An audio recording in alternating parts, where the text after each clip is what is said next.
Okay, well this might actually end up as a relatively short episode.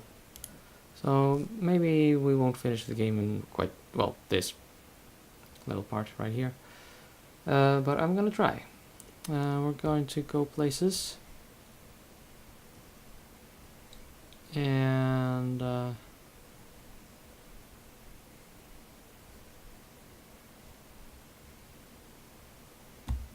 somewhere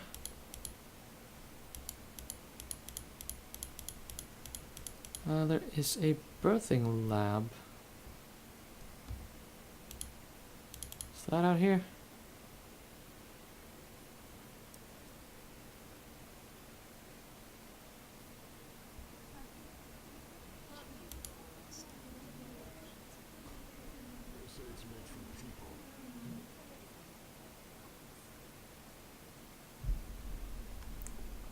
Ah, there we are. Birthing lab Nexus.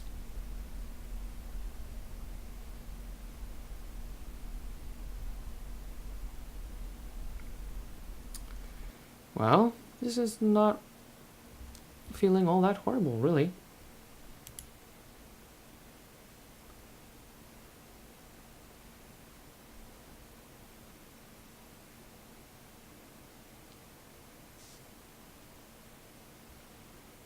So it's just sort of body horror going on here in this game right now.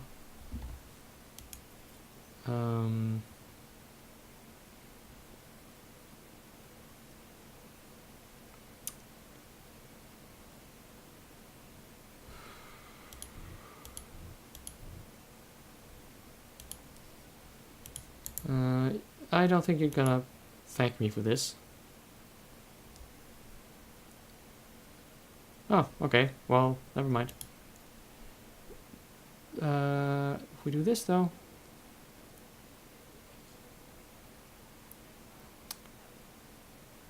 Or not. Never mind. What do we do here? Stripper pole with blade. Okay.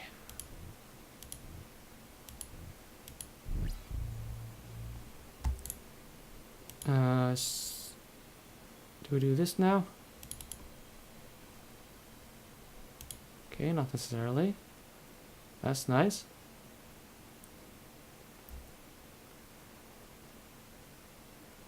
Is this how we do the thing though? Take the lever in and yank it.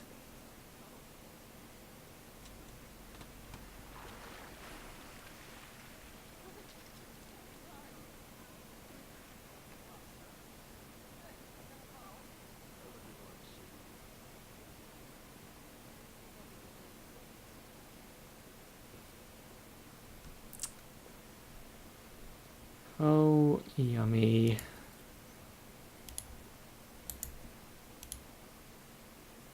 I think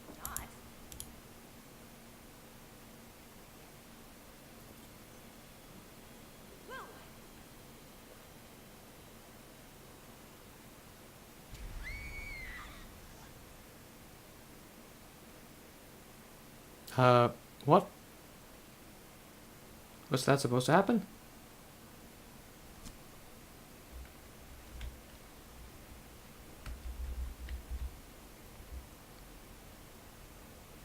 Well, that was indeed supposed to happen. Where are we though?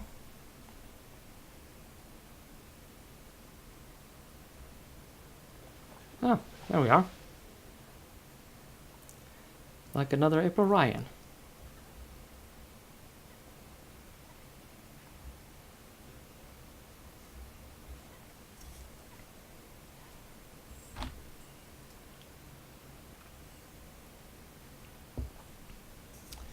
Nasty, she says. Well, let's have a look at this stasis pod then.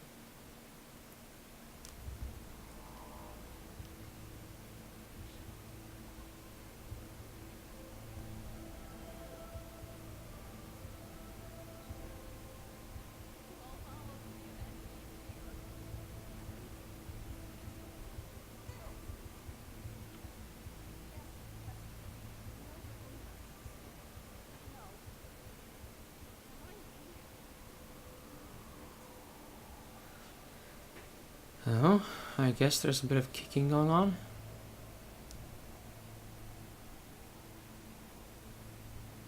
This is just terrifying, at least to me. Cello's skin bulges around 1,000 gossamer scars the surgical seams of this patchwork messiah. I think he should not be waking up at all. Let's see if we can engineer that.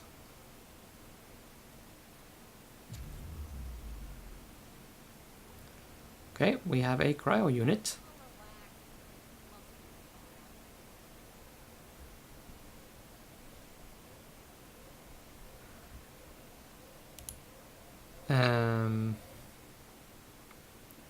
Whatever.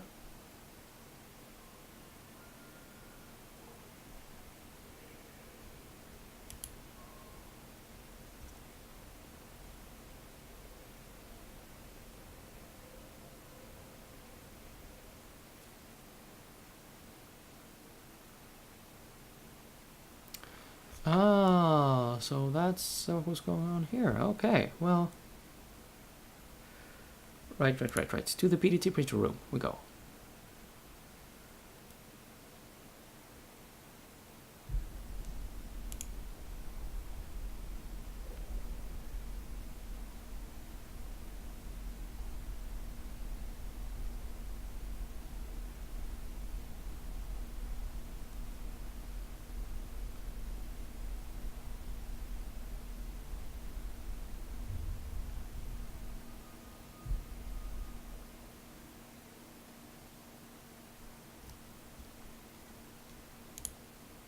Let's see, I think if we click this.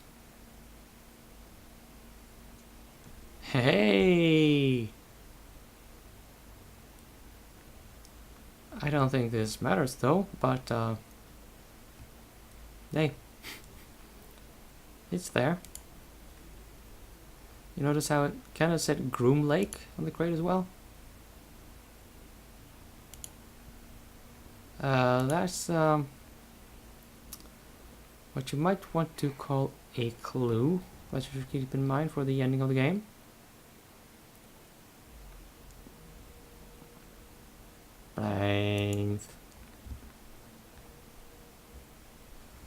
Right.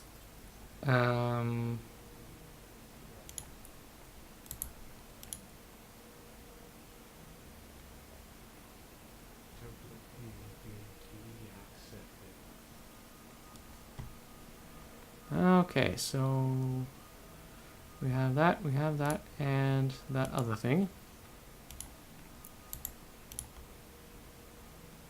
Now we just fix the cryo regulator and donezo. We should have our PDT.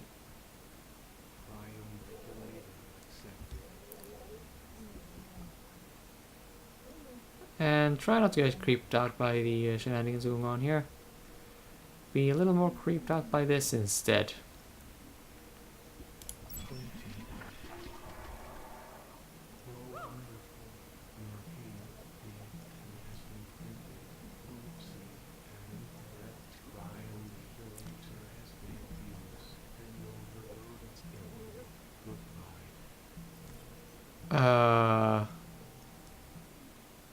What?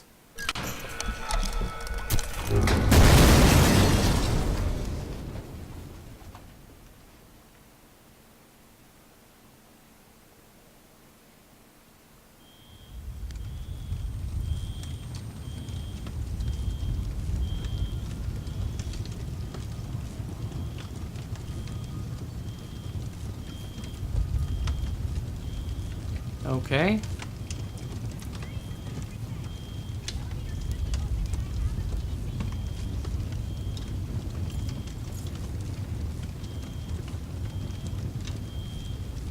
So, yay. Time to save the game, I suppose. I just noticed that the save files use the extension bro.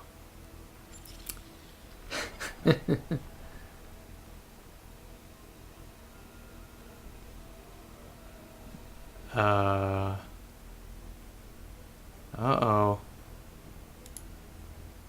Good thing I saved the game, right?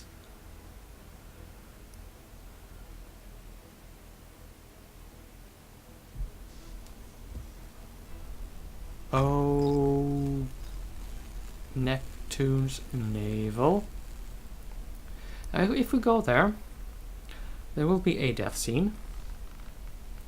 I'm not gonna spoil it, but we're gonna die.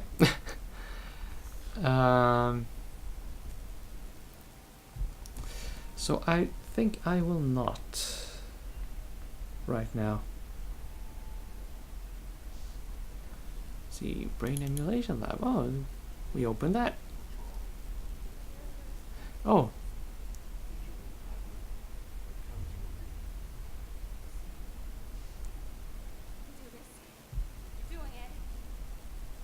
That's right, we never actually got the combination for this, we just cut the power and that broke the force field. And the electrified fence. Oops. Oh, hi.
I don't think so either.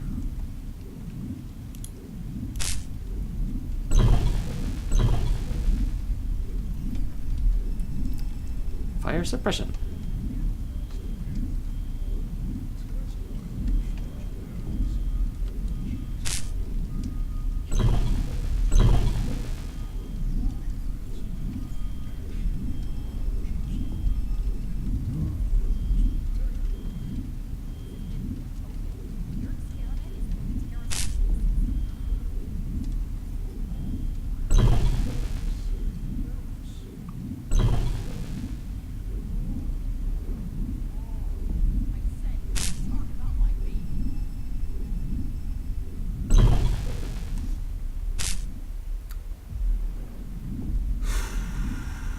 Yeah, someone's not terribly sane. PA action. Here we go. Move it, lady. Come on.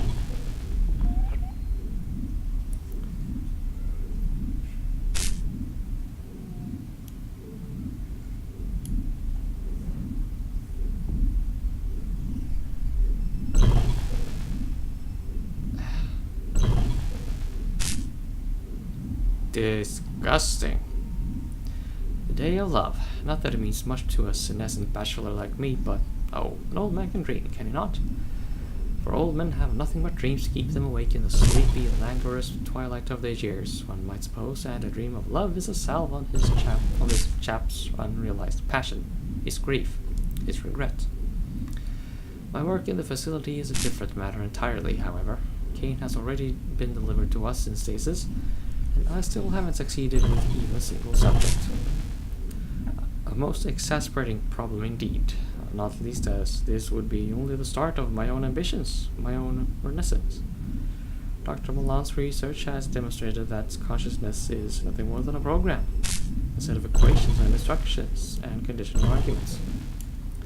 It can be replicated and it can be transplanted, but much like the body's immune response may reject a transplanted limb, so the body's most basic neural coding, its inherent sense of self, or what Freud called the id, may also reject a transplanted consciousness. The question is how to suppress that encoding, how to suppress perhaps the human soul itself. And instead of looking for an answer, instead of solving the predicament of human mortality, I am dreaming of Joseph, eating me. And it's rather arousing. Moving on. Now here's an intriguing coincidence. I have discovered that a recent but otherwise bureaucratically significant employee in the facility is related to Cain. The genealogy is tenuous but definitively established. So that's the stroke lady, Sharon. Could a genetic component be the solution to our problem? Acquisition could be precarious, but a man finds luck where opportunity and preparation meet. And this man could use a bit of luck. I have an opportunity, so now to prepare. Heck is mostly my fault. I'm afraid of the calendar, I told him this morning. Why? He asked. Because its days are numbered, I replied. And then I had to explain the joke, because Hank is not exactly the most socially sophisticated boy. He's not exactly the most ordinary boy. I should have disposed of him with his host, I know, but I'm maudlin, and besides, I'd always wanted a child. I'd always wanted to be a dad. I named him after my own late father, a man I confess I despised for reasons too numerous and humiliating to disclose here. But my colleagues in the lab called him the hobo. I should probably be insulted on his behalf, but I'm not sure I blame them. He might be a kind of ersatz son, but he is undeniably peculiar, much like me. Since adolescence, I have been fascinated, no consumed, by the prospect of incorporation, of two people merging, absorbing, and coalescing with each other, and becoming one. It's obviously been a tremendous motivation for my ongoing research at the facility, but it's also profoundly personal. If I could transplant an adult's consciousness within an infant subject, it must be possible, with some recalibration no doubt, but fundamentally not a dissimilar process in theory, to transplant an adult's consciousness with another adult. It would certainly preclude the vulgar taboo, grisly mess, and dubiously esoteric prospects of old-fashioned cannibalism anyway. And Joseph is the sort of man I'd always wished I could be. Elegant, charismatic, generously endowed. I assume he's generously endowed.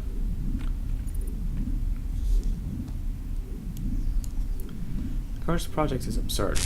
The growth of organs is only a temporary solution to the permanent problem of inevitable infirmity. And a most impractical one. Sooner or later, the body itself must be replaced, whatever his pious pretensions and shrieks of heresy. He can worship Cain all he wants, but science is, as they say, a non-profit organization. Bada-bing! That's a good one, really. Nailed it. Cain is a client, even if he does technically pay our salaries. Our work here is not some occult apostolic devotion. It is legitimate, if maybe not entirely ethical, I concede, medical research for the future prosperity of humanity. Or the future prosperity of our facility, in Brad's case. Ha! We're all about maximizing efficiency over here, and we didn't need a health and fitness officer when everybody who works in this lab is already a medical professional. In the meantime, progress on my own special order is exceeding expectations. Joseph has proven rather more resourceful than I'd first imagined, although I'll claim the credit for his extraordinary virility. I've started contriving arrangements for the host's transfer to my lab within the next 2 months or so, with final delivery scheduled just in time for the ho-ho holidays. Oh, Dr. Adams, for me, you shouldn't have.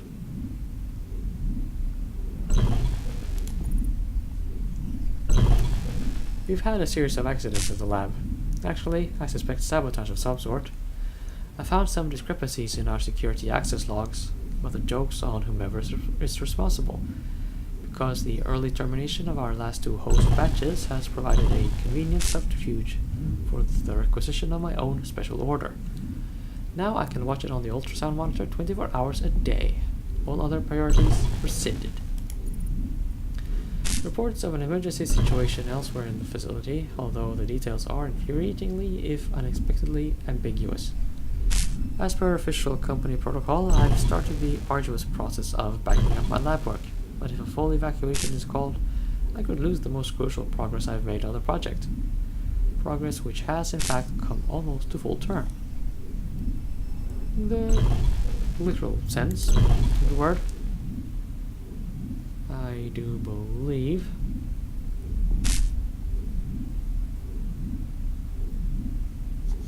Okay, we're done in here.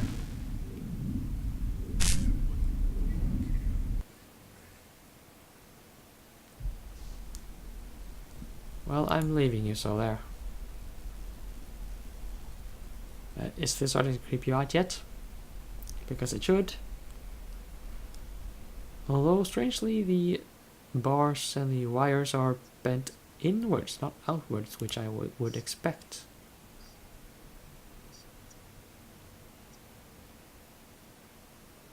Oh yeah, by the way, I noticed that when you hold your mouse over the holographic eye there is a reference to Blade Runner. I like that a lot. And I'm going to go see Blade Runner 2049, even if it's probably not that awesome. Excellent. And I totally will do that.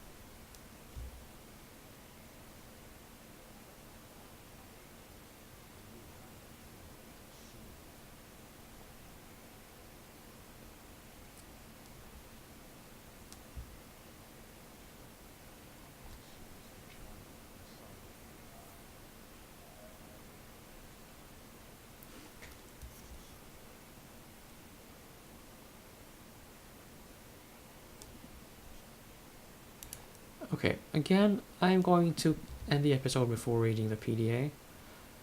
But, you know, we are really close to the end of the game here.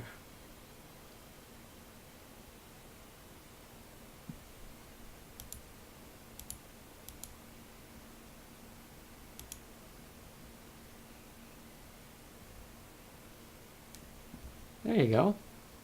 Secret Gamma. No idea what all these numbers are, though. Oh, wait. Yeah. Right. Now I do. These are coordinates for the, well, parameters for the environmental controls. We'll be going back there. It's going to involve some backtracking. But hey, it's a point-and-click adventure game. It's what they do. Some of them, at least. And, yeah. That's an episode. See you soon, and we should be very, very, very close to the end indeed. Until then.